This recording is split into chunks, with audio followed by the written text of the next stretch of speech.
السلام عليكم يا شباب، ازي الحال؟ اخباركم ايه؟ يا رب تكونوا بخير. رجعنا لكم بعد ما عملنا دراسه على مشروع صغير اللي هو كان 6000 جنيه. طبعا انا عارف ان المشاريع دي بسيطه، بس انا زي ما قلت لكم انا بخاطب الشباب اللي هم الصغيرين اللي هو لسه بادئ المشروع، وحابب الناس اللي هي في بدايه حياتها تقدر تعمل حاجه بسعر كويس تكسب منها، تقدر ربنا يوفقها.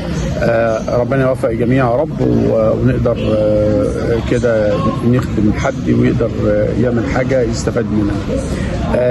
في المبيعات هنتكلم شويه. طبعا احنا هنرجع لدراسات جدوى، بس النهارده كده بتكلم فري شويه في مواضيع معينه. عندنا في المبيعات في حاجه بنسميها الاقتراب. الاقتراب دي نوع من انواع خطوات البيع الناجحه. انت عشان تقدر وانت كمندوب تقدر تعرف العميل ده كويس ولا مش كويس قبل ما تدخل له. بنعلم الشباب حاجه اسمها اقتراب. يعني ايه اقتراب؟ الاقتراب فيه اقتراب داخلي والاقتراب الداخلي. ان انت قبل ما تدخل المكان، لو انت اول مره بتتعامل مع عميل وقبل ما تدخل المكان بتعمل ايه؟ بتدخل تشيك على بتعمل تشيكه كده على اللوحه الخارجيه. بتشوف العميل ده المكان اسمه ايه، هل العميل ده، احنا في ناس اللي هي بتشتغل مع عملاء صغيرين ساعات الاسم العميل بيتغير، ساعات بيتنقل المكان من ملكيه لملكيه. تخيل كل ده مهم جدا في ان انت تيجي تعمل كول ناجح. كل ده بيعلمك ان انت تبقى انت واخد بالك من الحاجات دي، على اساس ان انت العميل ما يقفلش منك، يبقى عندك عليه مديونيه ولا حاجه بتبقى مشكله. فدي نقطه مهمه جدا. الاقتراب الداخلي الخارجي. الاقتراب الداخلي ده اقتراب بيتعمل برضو داخل المحل. الناس لو انت داخل برضو اول مرة تخش لزبون عايز تتعامل معاه وعايز تفتح معاه شغل، الاقتراب الداخلي برضو بيحدد لك مدى قوة العميل ومدى العميل ده عامل ازاي. هل العميل ده بيدفع؟ هل العميل ده ما بيدفعش؟ هل العميل ده زي ما بيقولوا نصاب؟ فالاقتراب الداخلي ده بيعلمك ان انت بتشوف برضو هل المحل او المكان مليان بضاعه. هل لو مليان بضاعه وفي ناس والناس داخله وبتشتري وكده، يبقى انت اكيد المحل ده شغال والمحل ده ما يخوفش. لو لا المحل فاضي، الرفوف فاضيه وما فيهوش بضاعه، فده بيخلي المندوب يعني زي ما بيقولوا كده ايه، ياخد حذره.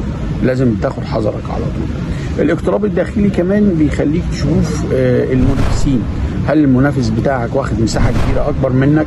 ده هيأثر عليك. خد بالك ده بعد فتره، لو انت اللي احنا بنقول عليها الماركت شير او مساحه العرض بتاعه، مساحتك في السوق بتاعتك عامله ازاي. فلو هو واخد منك مساحه كبيره، واخد منك مساحه اقوى واكبر وكده، اكيد هيبقى اقوى منك. فده بيخليك برضو تعرف المنافس، وبتعرف المنافس بتاعك عامل ازاي وقوته عامله ازاي في السوق ده.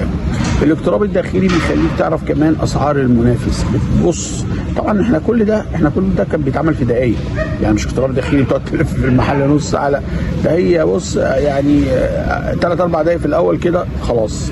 طبعا الكلام ده احنا بنعمله في الزيارات الاولانيه، وهو مهم برضه في كل زياره ليه زي ما قلت لك، عشان انت تعرف ايه اللي حاصل. مهم قوي ان انت تشوف ايه اللي حاصل، وتشوف ايه اللي موجود في المحل. هل المنافس بتاعك اتقطع؟ هل المنافس بتاعك مش موجود؟ برضو دي بتفرق في ايه، ان انت بتاخد مكان وبتاخد مساحه جديده، بتزود مساحه العرض بتاعتك دي كلها بتنفع معاك، وبتعمل لك مساحه كبيره وبتضيف لك المبيعات، بتزود لك المبيعات.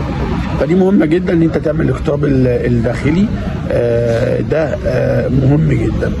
بعد كده بعد ما بتعمل الاقتراب الخارجي والداخلي، المفروض بتعمل يعني تحيه العميل او بتسلم على العميل، او انت لو دخلت قابلته الاول سلمت عليه، بتقول له بعد اذنك ايه حلفت لفه في المكان. بتروح تتفرج على المكان اللي انت شغال فيه، بتتفرج على البضاعه بتاعتك مرصوصه ازاي، بتتفرج على المنافس، بتتفرج على الاسعار، بتشوف سعرك هل سعرك كويس، هل المنافس اسعاره احسن منك. كل ده مهم. بعد ما بتعمل الحته دي بترجع تاني بقى للعميل بتاعك على اساس، او مسؤول المشتريات، على اساس ان انت تقعد معاه تعمل الطلبيه بتاعتك، وعلى اساس ان انت تبدا تكلمه هتعمل ايه في الاوردر بتاعك، في الاصناف، في كده.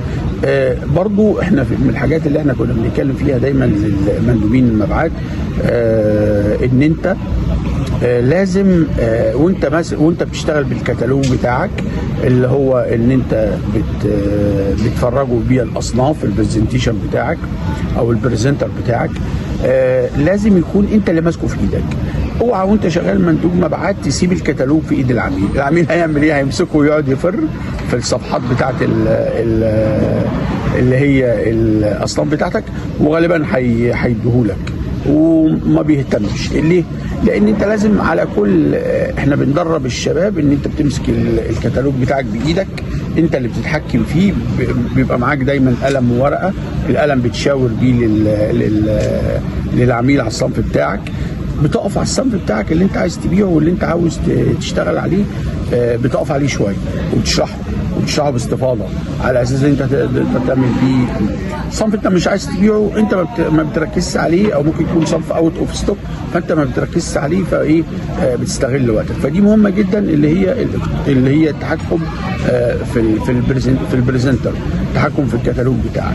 دي بتديك زي ما قلت لك، بتديك مساحه ان انت اللي بتعمل تحكم في ان انت توري له الاصناف، بتخليه يشوف كل الاصناف. ساعات العميل صنف ما بيهتمش بيه، بس بالنسبه لك انت ممكن يكون تارجت، ممكن يكون هيعديه، هيفر، فانت بتقف عليه، بتقول له ده الصنف ده كذا، بتبدا تشرح له مميزات المنتج، تبدا تقول له الصنف ده كويس، الصنف ده عليه عرض فلاني، الصنف ده العرض فيه قد كده. فدي مهمه جدا. بالتوفيق يا شباب. يعني ان شاء الله كده ربنا يسهل، وعندنا دوره اوفلاين كويسه برضه هنصورها ان شاء الله، هتبقى موجوده على القناه باذن الله. تابعونا على القناه، ما تنسوش. يعني اتمنى سبسكرايب، متابعه، لايك. تحياتي ليكم جميعا، وإيهاب الماحي، مدرسه البيع.